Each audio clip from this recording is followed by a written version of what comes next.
વડ સાવિત્રી વ્રતની વ્રતકથા, પૂજા વિધિ અને મહત્ત્વ. જય શ્રી કૃષ્ણ મિત્રો, તમારું સ્વાગત છે પ્રાર્થના ચેનલમાં. આજે આપણે જાણશું જેઠ મહિનાની પૂનમના દિવસે કરાતું વ્રત વડ સાવિત્રી વિશેની સંપૂર્ણ માહિતી. તો મિત્રો, વિડીયો અંત સુધી જરૂર જોજો. અંતે તમને આ વ્રત વિશેની ખાસ જાણકારી પણ જણાવશું. અને આ વિડીયો શરૂ કરીએ તે પહેલાં જ તમે અમારી ચેનલને સબસ્ક્રાઈબ ના કરી હોય તો હમણાં જ કરી લો, અને વિડીયોને લાઇક અને શેર કરવાનું ભૂલશો નહીં, અને કમેન્ટમાં જય માતાજી તમે જરૂરથી લખજો. તો મિત્રો, સૌ પ્રથમ આપણે જાણીએ વ્રતની વિધિ. વડ સાવિત્રી વ્રતની વિધિ. જેઠ માસની અંજવાળી 11રસથી આ વ્રત શરૂ કરવું અને પૂનમના દિવસે વ્રત પૂર્ણ કરવું. અંજવાળી 13રસથી પણ આ વ્રત શરૂ કરી શકાય. વ્રત કરનારે પૂર્ણ શ્રદ્ધાથી ફક્ત ફળાહાર કરવો. 4 દિવસ અબીલ, ગલાલ, કંકુ અને અક્ષત અને ફૂલોથી વડલાની પૂજા કરવી. 5મા દિવસે વડને પાણી પાવું.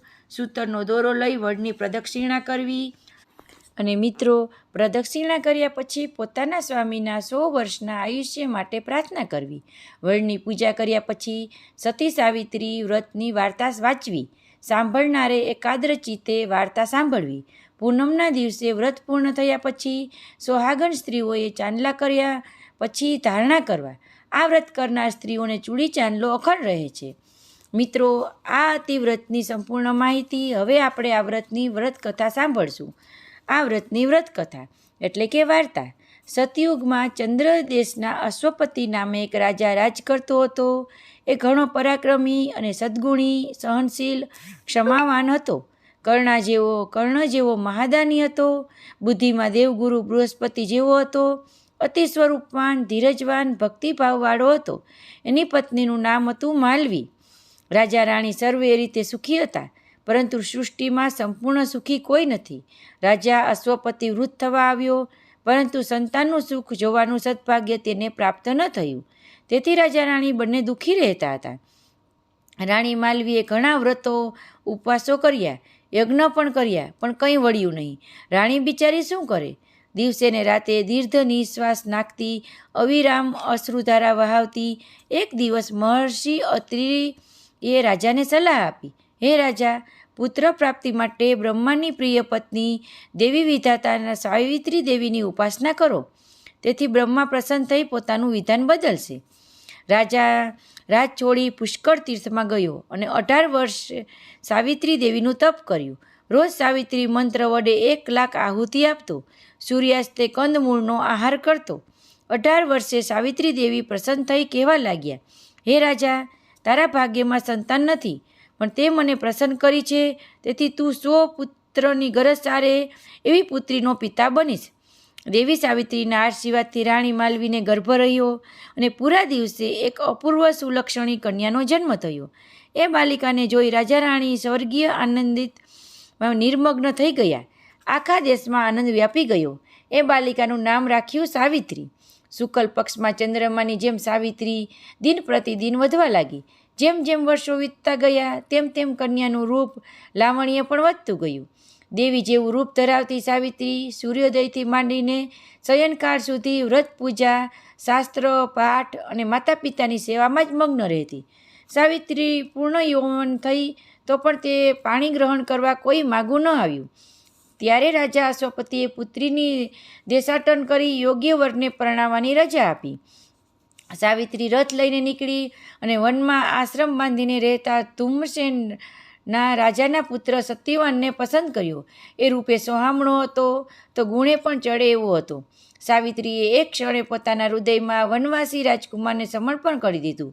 સત્યવાન પણ સાવિત્રીના ગુણ અને અસાધારણ સૌંદર્યથી મુગ્ધ થઈ ગયો, પણ પોતાની દરિદ્રતા જોઈ એ ગુણમયી રાજ્ય કરનાર પોતાના પત્ની થાય એવી અભિલાષા રાખવાનું તેને સાહસ થયું નહીં. સત્યવાનને વરવાનો સંકલ્પ કરી સાવિત્રી પાછી ફરી. ત્યારે દેવર્ષિ નારદ અશ્વપતિ સાથે જ્ઞાન ગોષ્ઠી કરતા હતા. સાવિત્રીએ સાલ્વ દેશના નરપતિ ધૂમસેનને પુત્રને પસંદ કર્યો છે એ જાણી નારદ પણ સત્યવાનની ખૂબ જ પ્રશંસા કરવા લાગ્યા. છેલ્લે બોલ્યા, સત્યવાન તેજસ્વી, બુદ્ધિમાન, સચ્ચરિત્ર હોવા છતાં તેનામાં એક મોટો દોષ છે. એ બધા ગુણને ઢાંકી દે છે. એ બહુ જ અલ્પાયુષ્ય છે. આજથી બરાબર 1 વર્ષે કાળના મુખમાં સપડાશે. આ સાંભળી રાજા રાણી યપ્તાઈને પુત્રીને સમજાવવા લાગ્યા, પણ સાવિત્રી બોલી, હે તાત, હું સત્યવાનને વરી ચૂકી છું. મારો નિર્ધાર દ્રઢ છે, હું તેને જ પરણીશ.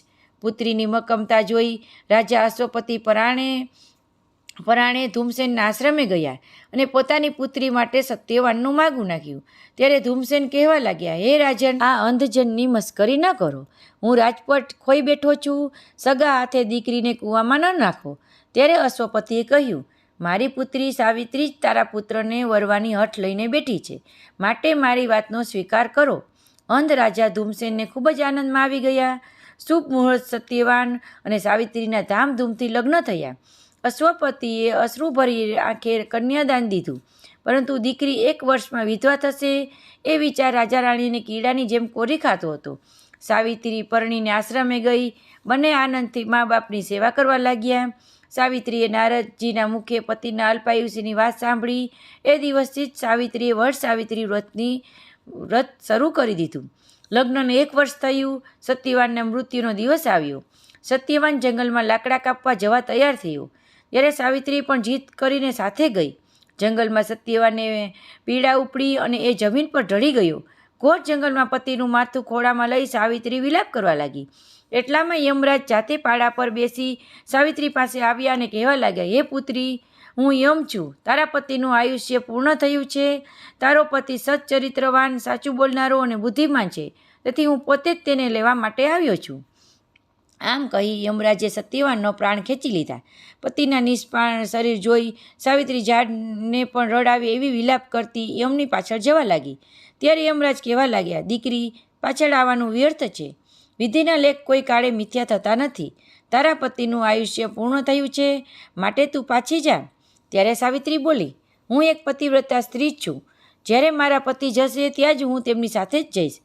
મારી પાસે મારા પતિવ્રતા ધર્મનું બળ, મેં કરેલી વ્રતોની શક્તિ અને તમારી પાસે આવવાના મને કોઈ અટકાવી નહીં શકે. વળી શાસ્ત્ર પ્રમાણે હું તમારી સાથે 7 ડગલા ચાલી, તેથી મિત્રભાવ સ્થાપિત થયો. મિત્રભાવ મારી પ્રાર્થના છે કે પત્નીને પતિની અળગી કરી મારી પતિવ્રતા ધર્મનો ભંગ ન કરો. સાવિત્રીના જ્ઞાનથી પ્રભાવિત થઈ યમરાજ કહેવા લાગ્યા, પુત્રી, તારા ધર્મ જ્ઞાનથી પ્રભાવિત થઈ હું તને વરદાન આપું છું કે તારા પતિના પ્રાણ સિવાય જે જોઈએ તે માગી લે.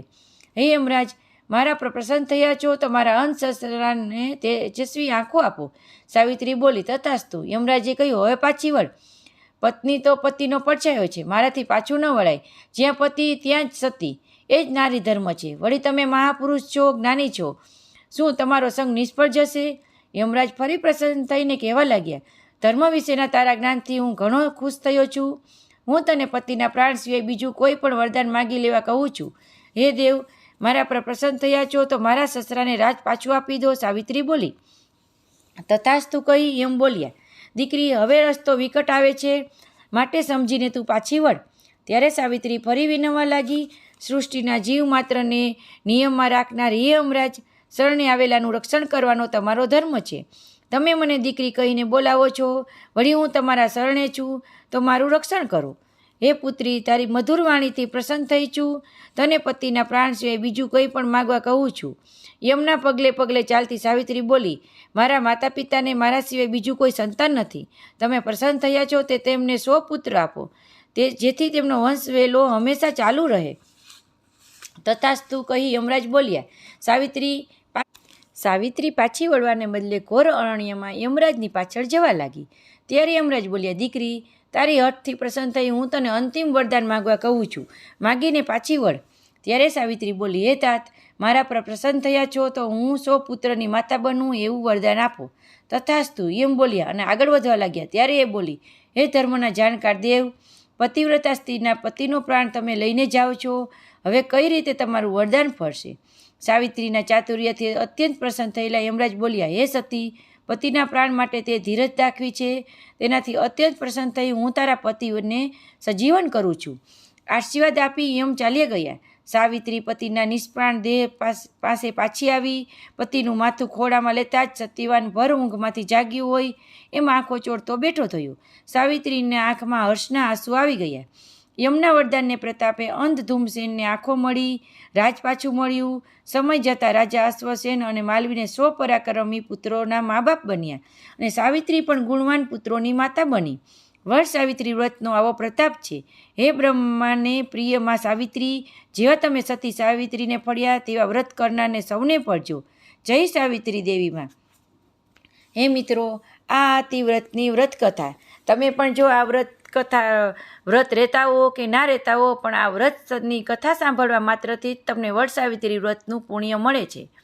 તમને આ માહિતી ને આ વ્રતની વાર્તા સારી લાગી હોય તો તમે જરૂરથી શેર કરજો. તમારા પરિવારજનો સાથે, મિત્રો સાથે જરૂર શેર કરજો. અને આવા જ આધ્યાત્મિક વિડીયો જોવા માટે તમારી મનપસંદ ચેનલ પ્રાર્થનાને સબસ્ક્રાઈબ કરવાનું ભૂલશો નહીં. બેલ આઇકન જરૂરથી દબાવજો, જેથી આવતા નવા વિડીયો સૌપ્રથમ તમને મળી શકે. અને કમેન્ટમાં જય સાવિત્રી દેવી જરૂરથી લખજો. જય શ્રી કૃષ્ણ, જય માતાજી.